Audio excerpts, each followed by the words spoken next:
Bonjour et bienvenue sur une nouvelle vidéo de JeunDoute.com. Vous vous souvenez de cette vieille tactique de drague où vous voyez une nana qui vous plaisait mais qui semblait inaccessible, donc vous cherchiez un moyen pour attirer son attention et une des techniques consistait à envoyer un ou deux copains pour l'embêter et vous arriviez tel un héros pour la sauver des méchants qui en fait étaient vos copains. Cela ne marchait pas à tous les coups, mais beaucoup ont essayé.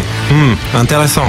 Et si ces techniques fonctionnaient aussi à une plus grande échelle? Essayons de comprendre ce qui s'est passé récemment en Libye. Beaucoup pensent que nous sommes allés pour sauver le peuple libyen, surtout parce qu'il y a du pétrole. Examinons les faits. En 1969, Kadhafi arrive au pouvoir après un coup d'État et récupère un des pays les plus pauvres du monde. 40 ans plus tard, la Libye faisait partie des pays les plus riches de l'Afrique. Récemment, il voulait instaurer une monnaie basée sur l'or et ne voulait plus être payé en dollars pour le pétrole libyen. Bien sûr, nous ne disons pas que c'était un ange car il a été accusé de nombreuses fois pour collaboration avec des groupes terroristes. Nous exposons simplement les faits. Il y a eu donc cette intervention militaire où M. Sarkozy a décidé d'être le premier à attaquer, toujours pour sauver le peuple libyen. Kadhafi a été tué et donc c'est aujourd'hui impossible de le juger et d'avoir sa version des faits. Depuis, un silence règne sur l'état de la Libye aujourd'hui. Que s'est-il passé ensuite? En suivant la piste de l'argent, nous nous sommes posé la question sur le financement très coûteux de cette guerre. Les États membres de l'OTAN sont censés financer cette guerre dont une partie des financements est prise sur nos impôts. Si c'est pour sauver un peuple entier d'un dictateur fou, pourquoi pas? Même si c'est à des milliers de kilomètres de chez nous et malgré une situation financière très discutable de la France à ce moment précis.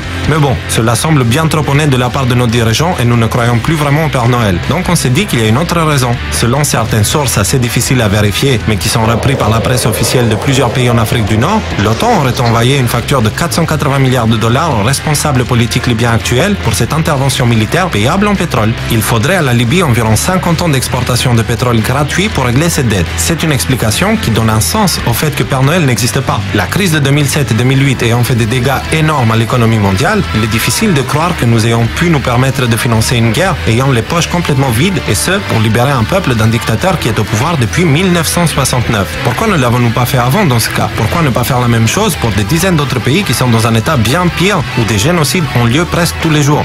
Ah oui, j'ai oublié, les rebelles. Revenons à la piste de l'argent. Pour trouver des armes pour organiser une rébellion comme celle qu'on a pu voir en Libye, il faut avoir les moyens. Or, ce dictateur aussi fou n'aurait jamais permis à quiconque de cumuler une telle fortune qui le rendrait dangereux. À titre personnel, je sais de quoi je parle car je suis originaire d'un pays qui a attendu la mort naturelle de son dictateur pour se rebeller et personne n'est venu nous aider malgré plus de 40 ans de dictature stalinienne. Comment ont donc fait ces rebelles pour se procurer les armes nécessaires pour se battre contre Kadhafi? Nous avons un sérieux doute là, surtout en lisant un article récent sur la Syrie dans lequel l'OTAN avoue ouvertement financer et armer l'ASL et vous serez d'accord avec nous pour dire que l'actualité en Syrie nous donne une forte impression de déjà-vu. En regardant l'actualité en Libye, nous pouvons constater que le pays est dans un état chaotique où des gens meurent tous les jours à cause de conflits religieux ou autres et beaucoup de villes sont détruites. Il faut aller demander au peuple libyen si c'est vraiment mieux aujourd'hui et s'ils sentent la démocratie plus qu'avant. Mais ça, les médias et notre cher philosophe, écrivain, humaniste, demi-dieu, etc., Monsieur BHL ne le font pas, ce qui ne fait que confirmer nos doutes. La version officielle de cette guerre en Libye pose un autre problème. En suivant la logique, qui d'ailleurs n'est pas toujours en accord avec la loi,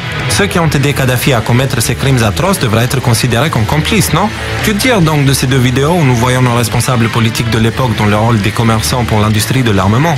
En 2007, la France a vendu une grande quantité d'armes au dictateur libyen. Difficile de croire que Kadhafi a changé en 4 ans vu qu'il était au pouvoir depuis plus de 40 ans. Donc les responsables politiques français lui ont vendu des armes en sachant que ce n'est clairement pas pour se défendre. Que fait la justice pour tout cela? Vous voyez où nous voulons en venir. Souvenez-vous de la guerre du Golfe et des guerres en Afghanistan et en Irak. Ce ne sont que les exemples les plus connus et les plus récents, mais il y en a plein d'autres. Nous avons un sérieux doute sur la version officielle de ces guerres dans le but de libérer un peuple. Les médias nous montrent car ils sont principalement financés par l'industrie de l'armement et de ses actionnaires. Faire la guerre pour apporter la paix n'a absolument aucun sens. Penser que nous allons libérer certains pays et pas d'autres pour mettre la main sur leurs ressources naturelles est une chose. Mais si l'OTAN utilise la vieille tactique de drague en créant le problème pour arriver tel un super-héros et le résoudre, mettant ainsi la main sur les ressources naturelles des pays et gérant en plus des contrats de reconstruction pour une destruction apportée par leurs bombes, c'est bien plus grave. Il est temps d'exiger des réponses car l'histoire se répète actuellement en Syrie et bientôt en Iran. Nous ne sommes pas du côté des dictateurs, nous sommes du côté des civils innocents qui payent de leur vie notre indifférence. Si M. Perkins a raison, cela fait de nous des complices indirectement et je ne souhaite pas être complice de crimes contre l'humanité. Nous ne prétendons pas avoir la vérité absolue. Nous cherchons la vérité et nous demandons à nos médias et à nos responsables politiques d'arrêter de nous prendre pour des cons car nous ne le sommes pas. Nous finissons cette vidéo avec quelques extraits de la fameuse interview de John Perkins. Merci de votre attention et à bientôt pour une nouvelle vidéo de JeunDoute.com.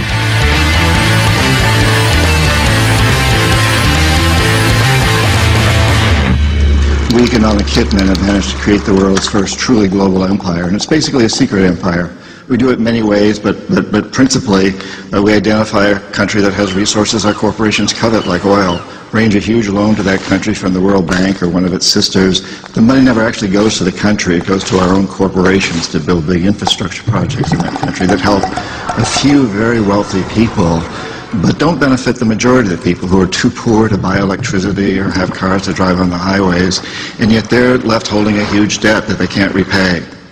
So we go back at some point and say, you know, you can't pay your debts. Give us a pound of flesh, sell your oil real cheap to our oil companies, vote with us on the next critical UN vote, allow us to build a military base in your backyard, something along these lines. And when we fail, the jackals go in and either overthrow or assassinate these leaders.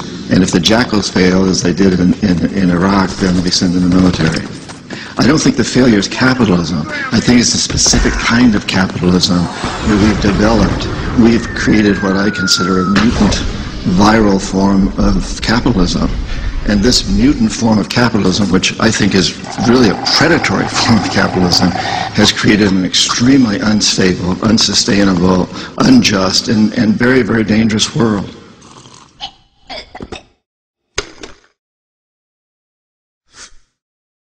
I've met a lot of terrorists. I've interviewed them for books. I've never met one who wanted to be a terrorist. They're desperate people. If we want to get rid of terrorism, we must get rid of the root causes, that cancer that is destroying our whole system. Because I think it's really important that we understand today we cannot have homeland security unless we understand that the whole planet is our homeland.